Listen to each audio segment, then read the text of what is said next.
prevention and control matters a lot in regards to four main things that we do as IPC. One, the reason why IPC is very important is that it prevents healthcare-associated infections. Now, HAIs are one of the biggest contributors of morbidity and mortality for patients who are admitted within hospital facilities. And what we mean when we talk about healthcare-associated infections, basically we are talking about conditions or infections that a patient will get while they're receiving care in a hospital or in a healthcare setup that they did not come with or was not their primary presentation to the hospital. So these are infections which get to patients who are in the wards, and they also end up causing a bigger stake in regards to how we manage the patients, because now it means we have to put in more efforts in regards to our healthcare, give more things, plan out more things in regards to how we manage our patients, meaning that we'll be spending more money, we'll be spending more time, and also with an increase in average length of stay of patients within the hospital. The other reason why IPC matters is that it helps to protect the patient, it helps to protect the staff, and helps to protect the visitors who are coming within the facility. And we'll talk more about this as we continue with the presentation. Also, it helps to reduce antimicrobial resistance. In this aspect, IPC is actually part of the Antimicrobial Stewardship Committee of the hospital, where we look at how do we have judicious use of antimicrobials in the facility so as to reduce the incidences of antimicrobial resistance that keep coming up within the facility or even within just the healthcare space. And then also it helps to enhance patient safety and quality of care to the patients who are within the hospital. By putting in place proper IPC practices, we ensure that our patients remain safe and our quality of care becomes top-notch, in that we are not going to have patients who are getting healthcare-associated infections, and also going to have patients who are kept safe from these infections from other people, as well as just protecting our staff and our visitors. So how do we, so what do we mean by a multidisciplinary approach? Now, a multidisciplinary approach in IPC basically refers to collaborations across different professional groups, and then having shared responsibility for infection prevention, where each discipline contributes its expertise. And as you go on this, when you look at the key disciplines, and when you're looking at IPC and trying to figure out how do we handle IPC in a hospital setup, we have to look at the various key, what I'll call the various key stakeholders within the IPC program. In KNH, we have an infection prevention and control unit that currently has 8 dedicated IPC practitioners who are responsible for all IPC activities within the hospital. But outside of this core team of IPC practitioners, we also have other people that we interlink with as we try to achieve our mandate as IPC unit. Now, some of these people include people like clinicians and nurses. And here we're looking at things like where they support us in terms of hand hygiene, aseptic care, and how basically do we look at our patients, how do we take care of our patients when they're in the wards, and how do we ensure that the practices that we do as clinicians and nurses, and we're able to ensure that we do not spread infections from one patient to another. Then we look at the team from microbiology and lab. Here they come in terms of pathogen detection, and they also help in regards to multi-drug resistant organism surveillance. They also help us in terms of our healthcare-associated infection surveillance that we do as a unit. And then we look at environmental services. And environmental services here, we're mostly collaborating with our public health unit, where we look at how are we cleaning our hospital and how are we managing our waste. Because those are two very key elements when you're looking at prevention of infections within a facility. You always have to ensure that your public health team is doing the work that they need to do in terms of ensuring that there's proper environmental and hospital cleaning, and as well as proper waste management. And then when you talk about people like the teams from the engineering department who ensure that we have our water systems are working, which are essential for hand hygiene. They also look at our ventilation systems, which are also ideal when you're dealing with airborne infections that are spread through airborne means. So the engineering team also helps us with regards to ventilation and water systems. And then now there are those supplies that we use as IPC, which are meant for infection prevention and control, which include your personal protective equipment, our hand hygiene supplies. And here we're talking about things like ABHR, or the alcohol-based hand rub or sanitizer. We're looking at hand washing soap. We're looking at paper towels to dry your hands after you're finished washing your hands. Now, these ones, we mostly get them through the supply chain. So they're also critical in ensuring that these supplies are available within the hospital. And then now, the main thing that anchors all these disciplines, we're looking at now, how does KNH regard leadership? And by leadership, we're looking at things like policies, and we're looking at things like support and accountability. When we're looking at policies, we're looking at IPC policies that are either from the national government and how we cascade them to our facility and how we use them. And then we're looking at leadership support. This is where the management of the hospital actually puts in place measures to support IPC in regards to ensuring that we have an adequate number of staff within our IPC unit, ensuring that we get support in regards to finances when we need to purchase certain things that are relevant to IPC, and also ensuring that we are also held accountable for all the things that we do as an IPC unit in regards to our key mandate, which is infection prevention and control. So those are some of the things that we talk about when we're dealing with multidisciplinary aspects of IPC. Now, how does this collaboration work? So we usually have a lot of collaborations between the various teams that I've talked about, but how we do this is through workflows. So number one, we have teams that help us to identify risk. And by identification of risk, we can be either from our team itself as the IPC unit. The risk can also be found by the doctors and the nurses, the clinicians who are working with the patients. They can be able to tell us that we are noticing that we have a number of patients who are getting infections within a particular area. And as IPC, we are able to come in and do a root cause analysis and see what could be going on.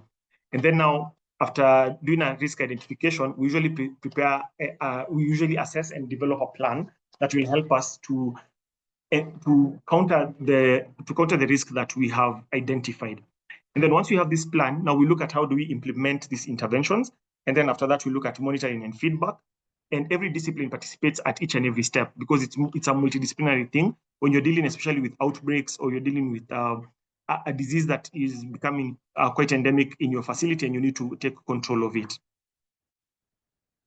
I can give an example, but this is an example of a bit back. But this one showed one of the times when in KNH, all the multidisciplinary teams actually came together to ensure that we had a rapid response.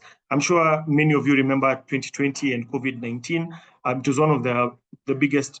It was one of the biggest illnesses in the world and actually caused a lot of problems worldwide in regards to quarantining of patients, in regards to curfews that were being put in place.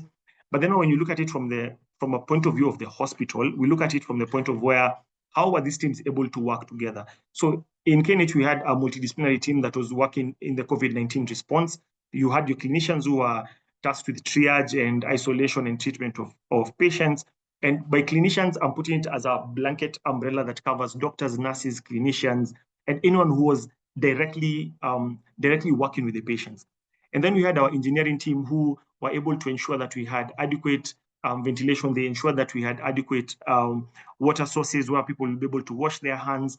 And the lab team, which also had now to scale up testing for COVID-19 when the testing kits became available in Kenya. And even when the kits were not available in Kenya, they were still able to collect samples. Well, the samples were still being taken to the National Public Health Lab, and others were being sent to South Africa at that initial time. And then we had teams from public health who now took over the role of cleaning and disinfection and ensuring that we had adequate protocols for disinfection of areas that needed to undergo disinfection, including the wards where we were actually isolating the patients and things like that. And also ensuring that we had proper environmental cleaning and that the things that needed to be disinfected or areas that needed to be cleaned were cleaned in regular frequency to ensure that there will be no more outbreaks or an increase in the number of COVID-19 cases that we were getting. And looking at how the leadership coordination, the leadership of the hospital and how they took over the role of communication in regards to what were the current challenges that we were facing, what were the ideas that were brought forward on how to contain COVID-19, looking at how we were able to request for additional resources from the national government to enable us to be able to better respond to COVID-19. And this is just an example, and we have also seen this again, the same thing happening when now we are dealing with cases which are not as significant as COVID-19, but can still cause significant morbidity and mortality. And here I'm talking like we are currently facing the Mpox situation. And with Mpox, the same mechanisms have been used. We're still using a multidisciplinary team to ensure that we have a good response to Mpox cases that are presenting within the hospital, and also seeing how we can help the community around in terms of sensitizations, in terms of keeping them up to date with what is happening in regards to Mpox. So those are some of the things that we do in regard. We actually work with in regards to our multidisciplinary approach. So, like I said, this year's theme for the IPC week is basically stand up for infection prevention. And the stand up, the up is spelled as U and 3 P's following one another.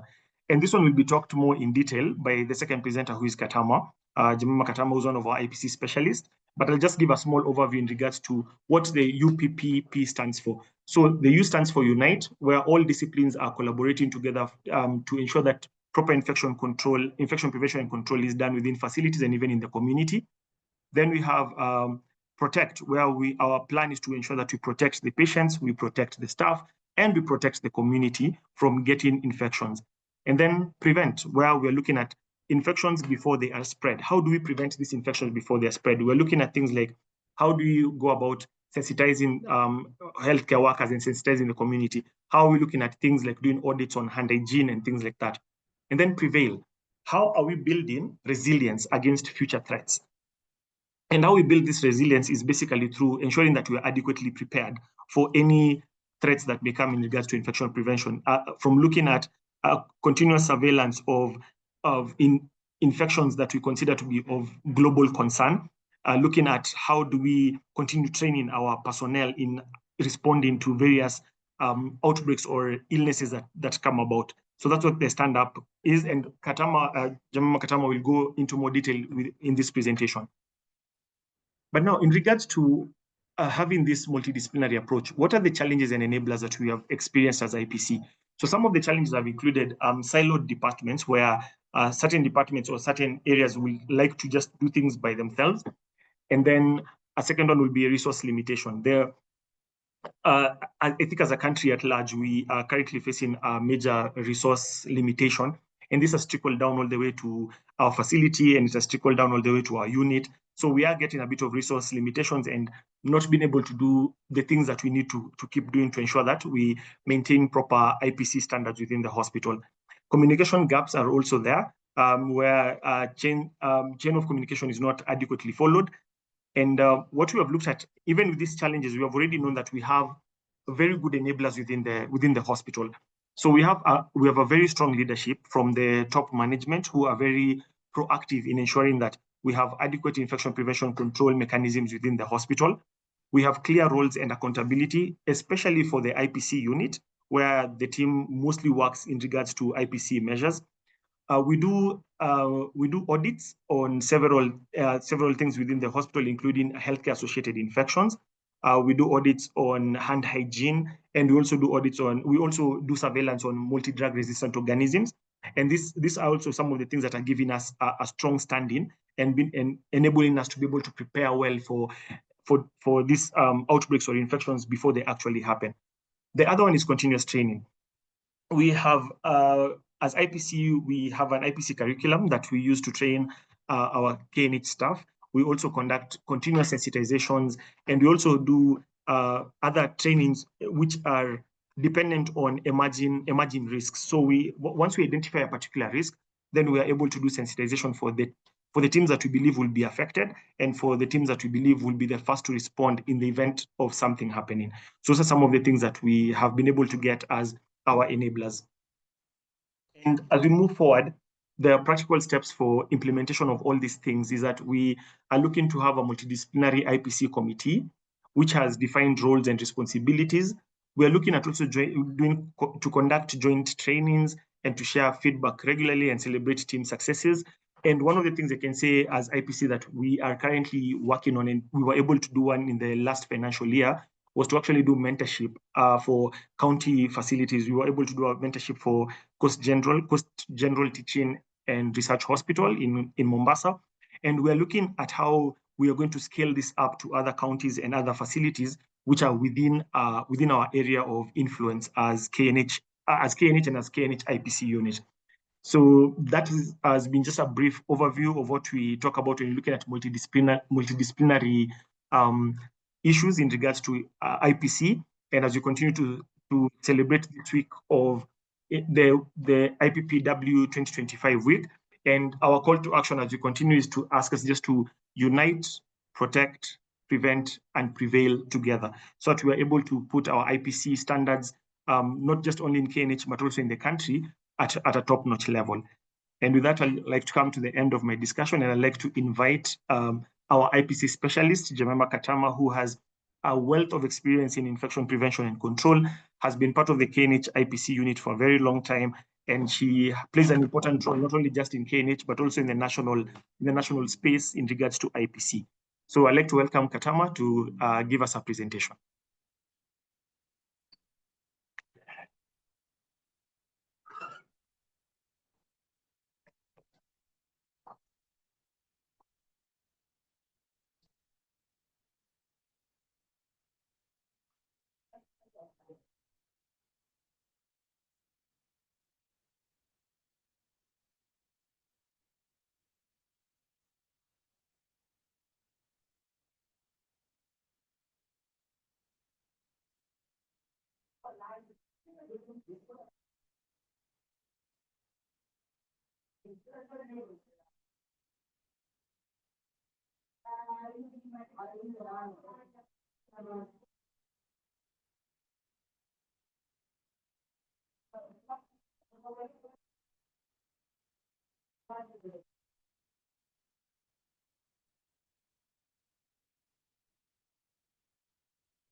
Thank you, Dr. Mbuvi, for the wonderful presentation.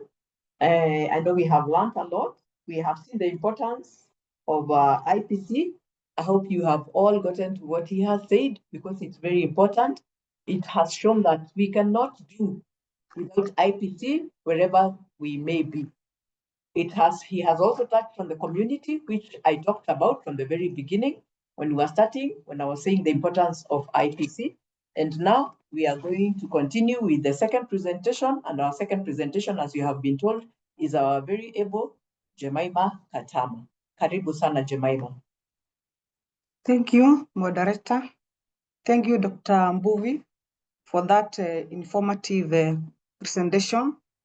Actually, it has come in good time. So I'm going to pick from where Dr. Mbuvi has stopped, and we are going to talk about the theme for the Infection Control Week, whereby we are talking about unite, protect, prevent, and prevail. The purpose of this talk is to raise awareness about infection prevention. We want to promote best practices in the infection control, encourage collaboration among healthcare workers or healthcare professionals, just like Dr. Mbuvi has already spoken about.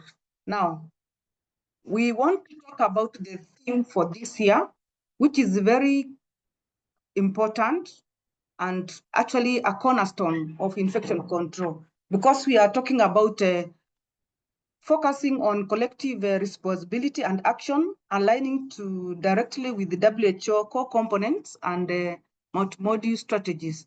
This theme encourages collective action and emphasizes on multifaceted nature of infection prevention and control. This will help us to prevent healthcare-associated infection and also manage microbial and antibiotic resistance. Allow me to talk about the theme when it comes to this International IPC Week. And we are talking about the first U is unite.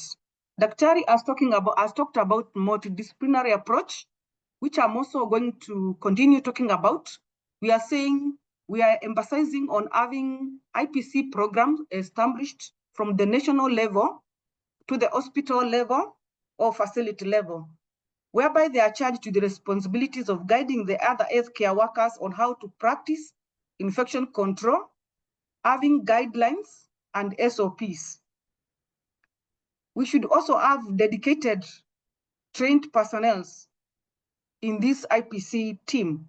Just like you've heard Dr. Mbuvi saying that Kenyatta, we have a dedicated staff, a team of dedicated staff trained on IPC. So this will help us when it comes to making judgment on the environment or equipment or workflow to support patient safety. Now, I want to go to the aim number 2, which is about protect. I'm coining it with the WHO multimodal strategy and the core components. We are talking of preventing or protecting both the patient, the healthcare workers, and also the community, which is our ultimate goal as in IPC.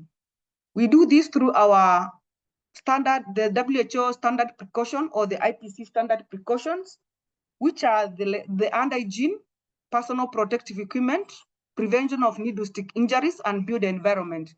In this, we have to build the system change. We should have the provision of equipment or products which are required to help us prevent infection, like the sanitizers, the hand towels, having the build environment like the sink should be there, the areas for isolating our patient guided on transmission-based precaution. That is what we are talking about. The system change whereby we have the build it. When it comes to hand hygiene, we'll measure more on the 5 moments of hand hygiene, like our indications to perform hand hygiene, and also our standard for monitoring hand hygiene. When we are doing our audits, we want to see that the 5 moments are adhered to. So after provision of the build system, build environment, and the supplies, we need to do audit to make sure that we are adhering to the standard precaution when it comes to hand hygiene. Appropriate use of personal protective equipment is key because this one helps us to protect the staff and also protect the patient. What is very important when it comes to appropriate use of personal protective equipment is the risk assessment before donning the personal protective equipment. You need to know, do I require it or not? So you do your risk assessment.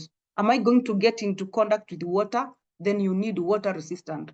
Am I going to get in contact with which kind of hazard prevailing at your workplace? That's the time you choose your PPE.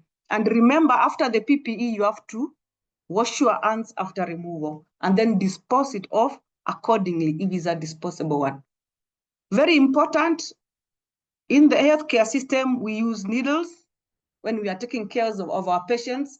And if we don't take care of the needles, they can also be a risk to the healthcare workers or even the community through the visitors who come to our hospital. So to prevent needle stick injuries, we need to adhere to waste segregation protocols, disposing the sharps immediately after use, with the caution of do not cap the needle. Build environment, it's a key component and most of the time it's ignored. When it comes to build environment, it will help us place our patients according to the mode of transmission.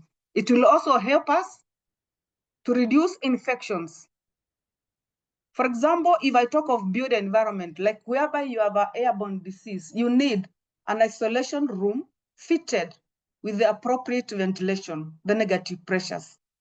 While the build environment, again, if I can talk about theater, you need positive pressures. So you see, it will augment us to practice infection control in an appropriate manner. So build environment goes together with materials and equipment. We have to consider the kind of materials we are using in the hospital. They could be disposable or reusable. If they are reusable, have they been reprocessed for the next use? Are they cleanable? That is what we are talking about. So build environment is a new entrant which has to be there. If it's the hand hygiene products like the sanitizer, has to be mounted on the wall. The sink has to be the non-touch or the elbow operated or knee operated, such that we minimize touching and making colonization of the services we work on or the areas we work on. That's why on the other side of the multimodule picture I put there, you can see system change. We need to build it because we need provision for us to be able to prevent infection control. Let me go to the next theme, which is prevent. For us to prevent, we need to check it, monitor, and give feedback. So what are we monitoring here? We are focusing on IPC reinforcement of the IPC guidelines. We need to educate our healthcare workers on osteo-acquired infections, and also we need to perform surveillance. Education is very important because you work from knowing point of view. Now, when it comes to surveillance of osteo-acquired infection, we measure on 4, but we still have others. These are the surgical site infection, ventilator-associated pneumonia, central line-associated bloodstream infection, and catheter-associated urinary tract infection. For an hospital whereby we have patients admitted, we need to implement this surveillance for the 4 and maybe others which are prevailing at your workplace. When you do your risk assessment, you know what is prevailing at your area, and then you are going to do the surveillance. Because for you to put mitigation, it has to be specific to what kind of osteo-acquired infection are you going to prevent. That's why training is very important, monitoring is very important, and feedback, it's very important. So we need to put mitigation measures after our surveillance or monitoring, and then to prevent the osteo-acquired infection, we need to embrace the implementation of care bundles. And each osteo-acquired infection has got a specific care bundle to be implemented. Let me talk about the care bundle briefly. We say that a care bundle is a group of best practices that individually improve the care. And when applied together, in substantially, they have great improvement. It's like putting firewood together, several of them, and then lighting. The fire is bigger and better to do your business or cook or light your area. It's science, there's science behind it, behind the bundle, and it's well established, such that if we tell you this action will prevent surgical site infection, yes, there's data and science behind it. So we are saying bundle element compliance can be measured as yes or no. It's not hard to implement. And that way you'll have helped the hospital, or you'll have helped the patient and the healthcare worker in preventing osteo-acquired infection. Let me take you to the components of each osteo-acquired infection one by one. I want to start with the component for surgical site infection, because I know most of the hospitals in Kenya, they are doing surgery. No matter how maybe small or big or complicated, we all do surgery where there's cutting of the skin. Most of the hospitals have not gone to laparoscopic or even sophisticated surgeries whereby the cutting is minimal. So we are saying that we need to do surgical scrubbing of our hands to reduce the microbial flora before cutting the skin. Appropriate use of antibiotic is very important. The timing and the type of the antibiotic according to your AMS, according to your policy in the hospital. Then air removal is very important. We need to clip the air, not to shave. Razor shave bruises the skin and gives chance of microorganism getting to the skin before even the operation is done. I've shown a picture of a clipper there, which cuts on top of the skin, but not bruising the skin. We need to control the sugars before the operation. At the same time, we need to maintain the temperatures pre-operatively and immediately after the operation. we need to make sure that our patients are warm enough such that they don't get vasoconstrictions, which will either healing and all that. Those are just the components for surgical site infection care bundle. It's easy to be measured because there are only 5. You can have a tool and measure them, whether they are compliant or not. Let's go to the next one, the CLAMSI, or the central line associated bloodstream infection care bundle. It also has 5. And if you just look keenly on this, they all start with hand hygiene. That tells you how hand hygiene is the cornerstone of infection prevention. So hand hygiene is paramount before insertion of the catheter or the central line. So we also need to have scrubbing, the maximum barrier, using sterile equipment or sterile gowning and drapes. That one we know. Then the skin preparation comes there, that we need to use potent antisepsis. I've given an example of povidone iodine or whatever is there in your facility. And if that patient is allergic to povidone iodine, you can also use chlorhexidine. But make sure you are using a potent sterile solution to clean the skin. Optimal selection of the catheter is very important, because if the catheter is placed in an area of the body which is higher colonized with microorganisms, the chances of getting infections are very high. Like if you put it on the groin, we say the subclavian is almost the best or the better because of where it's placed. Then daily review is very important. If the catheter is not needed, we need to do daily review so that we can remove. Remember, if that catheter remains there for longer, the higher chances of getting infection because there's skin breaking. And this can be measured because it's either a yes or no. And then you can say how well are you adhering to this care bundle. Let me talk about CAUTI, or catheter-associated urinary tract infection. This care bundle is very, very important.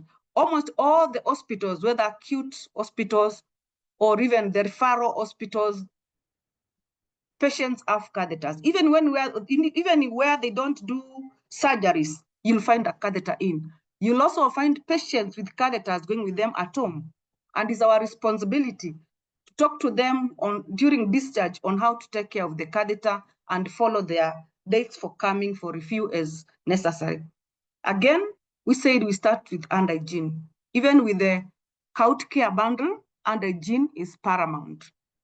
Before and after handling the catheter, we should wash our hands or perform hand hygiene. Use aseptic technique while inserting the catheter, and the sterile field has to be maintained. All the personnel who are going to insert the catheter must scrub and make sure that their hands are well dried before they handle the catheter. Use a closed drainage system to maintain sterility, unless indicated when urine is being required for drainage. That's the time you disconnect and connect again. Daily review of the necessity of the catheter. Actually, researches have shown that most of the catheters with our patients are not necessary. Even a patient who is incontinent is put a catheter. Another one is put a catheter while going for a certain surgery. After surgery, the catheter is forgotten and the patient goes back to the ward with a catheter. So these catheters, most of them are not necessary. Review the necessity on daily basis and then discontinue if required. Early removal will minimize the chances of getting infection, of the patient getting infection. So it should be removed as soon as possible. The last one is ventilator-associated pneumonia care bundle. Mostly you'll find it in critical care areas. This is the only care bundle which has got 6 points or 6 actions because of hand hygiene. So the first one is hand hygiene as usual, but here we are talking about elevation of the head of the patient. This will help in breathing and also avoid aspiration. You know, aspiration again will get your patient get the pneumonia. Daily sedation disruption, such that you can also assess the readiness to extubate the patient or remove the ventilator out of the patient. Peptic ulcer disease prophylaxis is very important for those patients who are not mobile, they are not moving, they are on the ventilator, on the bed. So DVT also, it's very, DVT, deep venous thrombosis prophylaxis is not contraindicated with these patients. The oral care, we do it daily oral care, because we know our patients are not swallowing saliva normally because of the intubation. There's accumulation of fluid in the mouth, and this attracts a lot of microorganisms which can be aspirated and they cause chest infection or the pneumonia. The other day I was being asked how much saliva is produced per day, per minute, per hour, and it's swallowed without one noticing. So for our patients who are intubated, imagine they are not swallowing their saliva. So it's accumulating in the mouth and it can get to the chest and cause infection. So having left the osteoacquired infections and the care bundle, which are quite important, we want to come to the other component of the theme for this year. Daktari has already talked about it, but I'm going to talk about it in different ways because we need to live it. We need to accustom it to our life such that we don't think about we are just doing it. We need to master the fundamentals of IPC. That's very important, the 5 moments. And how will we know that we've mastered it? By auditing and assessing them. We know the adherence is up to this level. We need to use our PPEs appropriately by spot checking and interviewing the staffs about use of PPE, ensuring that this assessment of the risk before choosing the PPE, such that you choose the appropriate PPE and should be disposed of immediately after use if it's a single-use one. Ensure safe clinical practices. It's one of how to live it. Aseptic technique. This has been taught from basic medicine, basic nursing, and other professionals. So aseptic technique is paramount. Instrument processing, because a dirty instrument or an instrument which has been used from one patient to another, it can cause infection. If it's not a disposable one, it has to be reprocessed.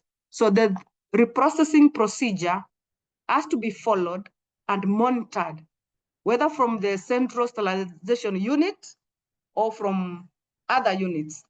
Waste management, this is where we are talking about meningistic injuries, colonization of our environment where we work, which can cause infection. So waste management has to be done according to the policy.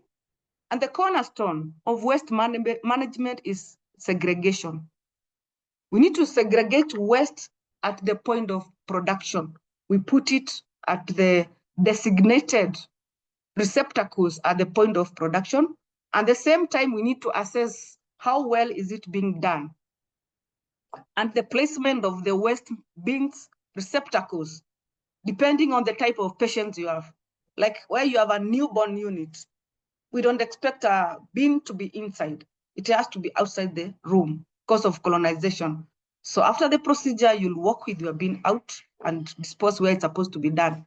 So breaking the chain of infection, it's another way of living it, of prevailing, to identify and isolate our patients. And this is going to be guided by transmission-based precaution. Is it a contact transmitted disease or airborne or droplet? That is going to help us. So transmission-based precaution becomes key because we don't want to stigmatize our patients or do the wrong things, or even a patient who has a disease which is contact transmitted is put together with a patient who has a droplet transmitted disease. And the end of it, the two of them will exchange and each will have 2 conditions. So transmission-based precautions has to be used here to break the chain of infection. And also use of PPEs helps to prevent the infection and break the chain of infection, not forgetting the antigen again. Now, prevail or leave it. Let it be our culture to practice infection control. And what is going to help us, it's to build a culture of accountability. We have to train our staffs and do monitoring. We can't just assume everybody knows everything. No, we have to train, keep on training and reminding ourselves about the protocols we are talking about or the standard precautions, the hand hygiene we are talking about. Promote incident reporting without blame. Where a mistake has been done, it should become a learning lesson for the others, such that we protect ourselves and protect the others. Many of the times you get a needle stick injury and nobody wants to report, or a patient gets a hurt in one way or the other, or there's a case of burst abdomen, you don't want to discuss. But when you discuss, you come out with the strategies to prevent a next one to happen. When you have a case of, like we are talking about mpox, discuss your process. Where did we start up to where we ended? Did we involve the family, the community, and all that? That way, we'll have protected ourselves and prevent further damage. Use checklists, audits, and feedback systems. That way, we'll have prevailed in this. Empowering patients and clients and the families is very important. Encouraging patients to participate in their safety.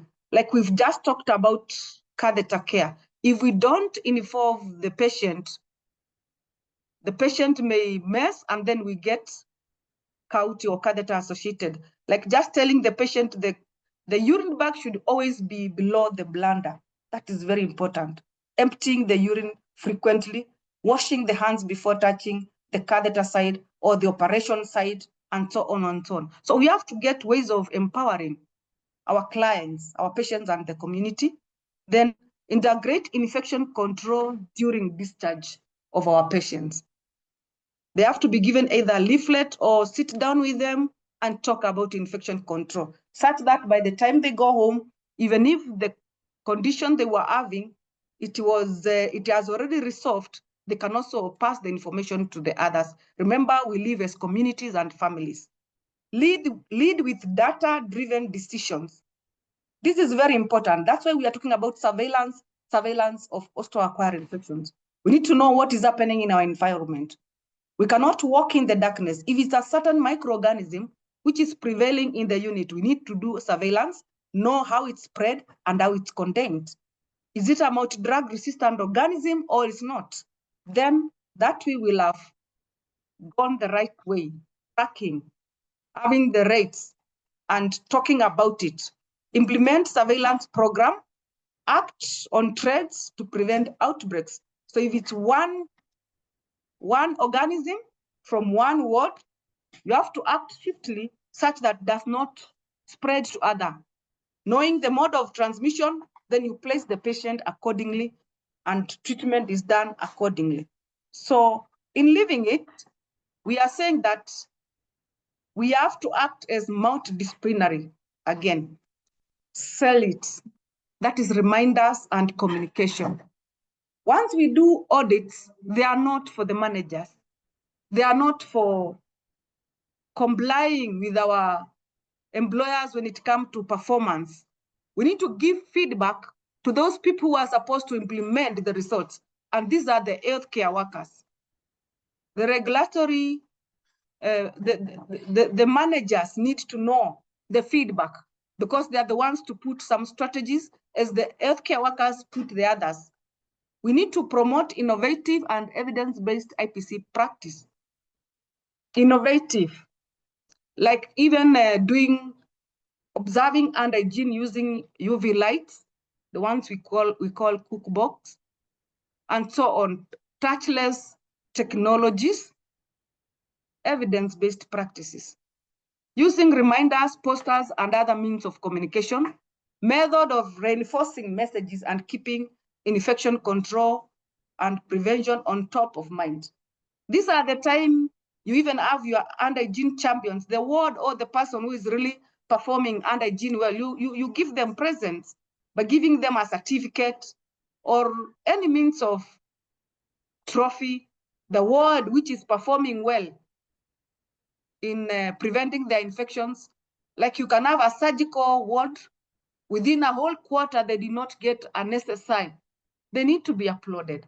Though we know it's not only the patient, the healthcare workers who contribute to SSI. A patient factor can also contribute, but we need to reward such and keep on taking our staffs for updates. Having said that, I would like to read this quote. It's not my saying. It says that the hospital is a living organism made up of many different parts, having different functions, but all this must be in due proportion and relation to each other, to the environment to produce the desired results, just like we are talking about multidisciplinary approach to IPC. Thank you very much. I would like to stop there and usher the moderator to tell us where we are going next.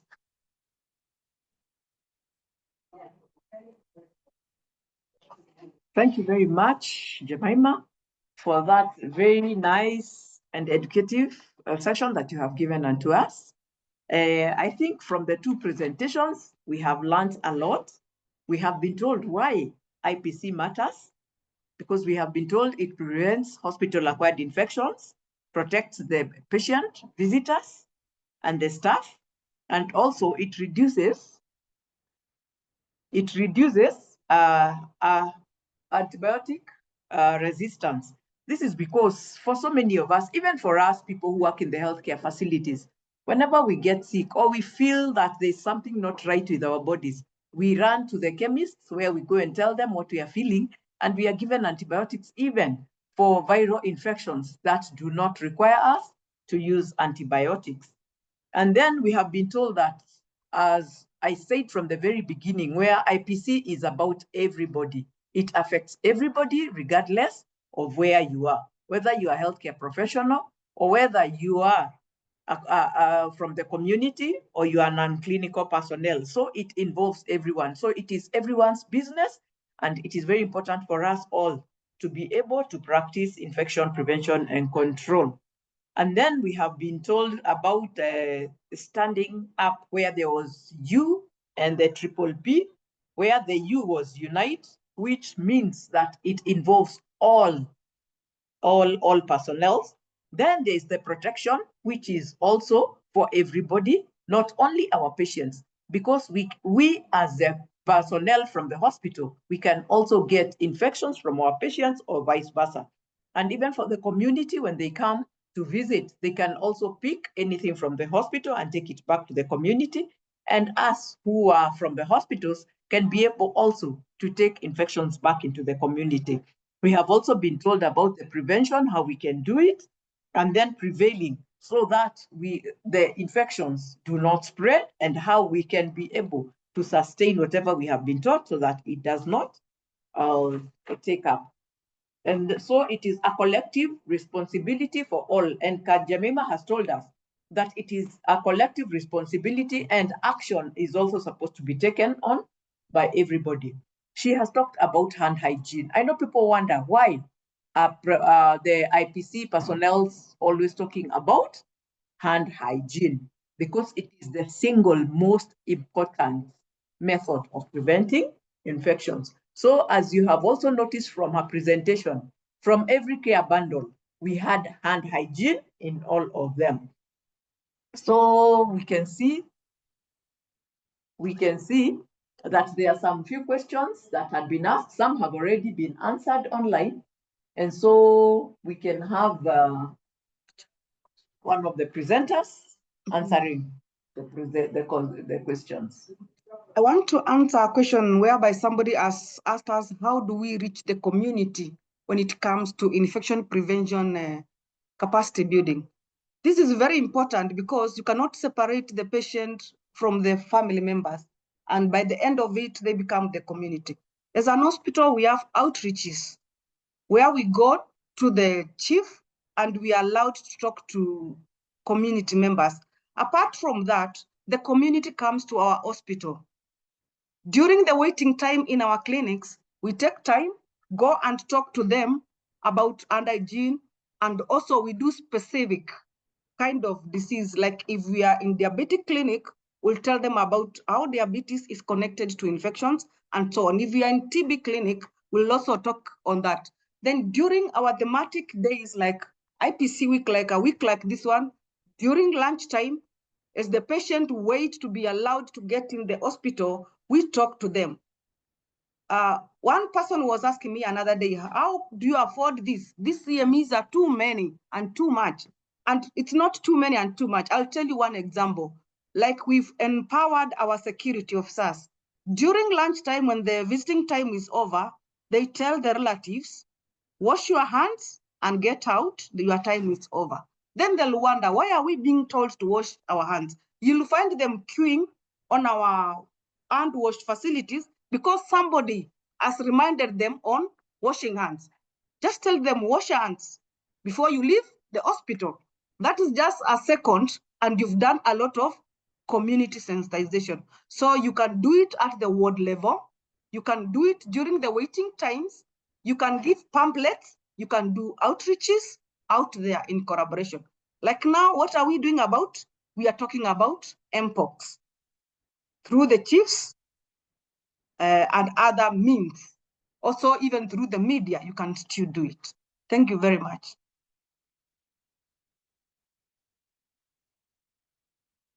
I'm being asked here by Ian, in what cases do we use negative pressure air ventilation? Thank you very much. Guided by transmission-based precaution, negative pressure ventilation is done where we have infectious cases because we call it a pooling pressure. So patients who are infected, like TB patients, patients who have coughing, like the time of COVID. We talked of COVID before. When Dr. talked about COVID, that is the time we use the negative pressure ventilation, where you want to reduce the contamination in the environment. And we say that the cycles for purification should be 16 to 18 per hour. And again, where we have positive pressure ventilation is a protective one. Like in theater, the operation table should have positive pressure because the skin is cut and you don't want infection to go there. But the outside of the operating room, the antenna rooms should have negative pressure ventilation. Like if you have a patient with low immunity, like a newborn, a patient who has low HB, like a 5, those ones should be nursed in an area where we have positive pressures. So negative pressures where we have infectious cases and the cycles must be achieved. Let me see whether there's another one. Daktari is going to answer what?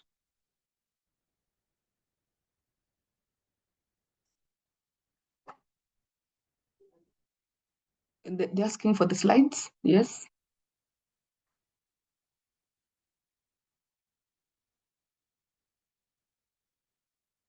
Somebody is asking, insist on soap and water and over serviettes, that is the paper towels. How do you follow up the SSI patient? We have our champions and we have our IPC links who go to the departments because the IPC unit we are allocated according to the unit. If there is a patient who has been done an operation in your unit, you follow. And even when the patient is discharged, they are given a day to come for review. You still check on the last day of closing the form. So you follow in the ward and after discharge. Any other question? So what other one we have answered? Somebody is asking about prophylactic antibiotic. Do we have infection risk assessment SOP? We are saying that the antibiotic should be given during when the patient is going to theater. You go with the antibiotic because most of the time you find that the antibiotic is given earlier, more than an hour, then it will not work. It may need now redosing. So the best practice, it's you carry the antibiotics to the theater if your theater is far, like Kenyatta, or if it's just few meters, you offer it before the incision is done. There are those cases where we say that if the operation takes more than 1 hour, you can redose. depending on the antibiotic pharmacokinetic program. I can't see another question. CPD.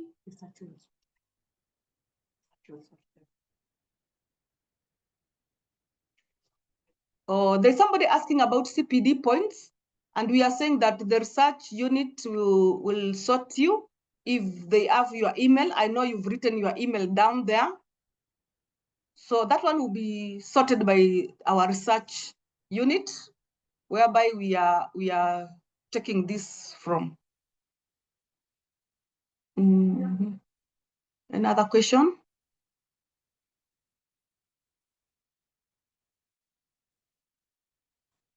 Yes, there's somebody asking, I think chips can be sensitized to help in the community. Yes, CHPs, those who go in the community, if they are sensitized, they can also sensitize, and we like sensitizing them because they are our eyes when we go down there, and they come into close contact with the community, even when you are not there. So if they are empowered, they'll also take part in giving the message to the community, and they live together. From my observation, I am seeing there are no more questions. I think there are no more questions, and I think we are ready to close up. Okay, thank you. Thank you for your email. The research team is going to sort you out with the CPDs, and to our guests, good morning, good afternoon, good night, wherever you may be watching from. We are very privileged to have had you in this session this afternoon. We cannot take it for granted, because without you, then you would not have had a very good session like we have had. So without further ado, your moderator this afternoon has been Lucy Kanyi, who is an IPC practitioner as well as an IPC specialist. So since there are no more questions, we would like to close this session. And thank you very much for everybody who has made time to attend this session. Have a good afternoon, have a good night, and have a good morning. Thank you very much. Bye. Bye.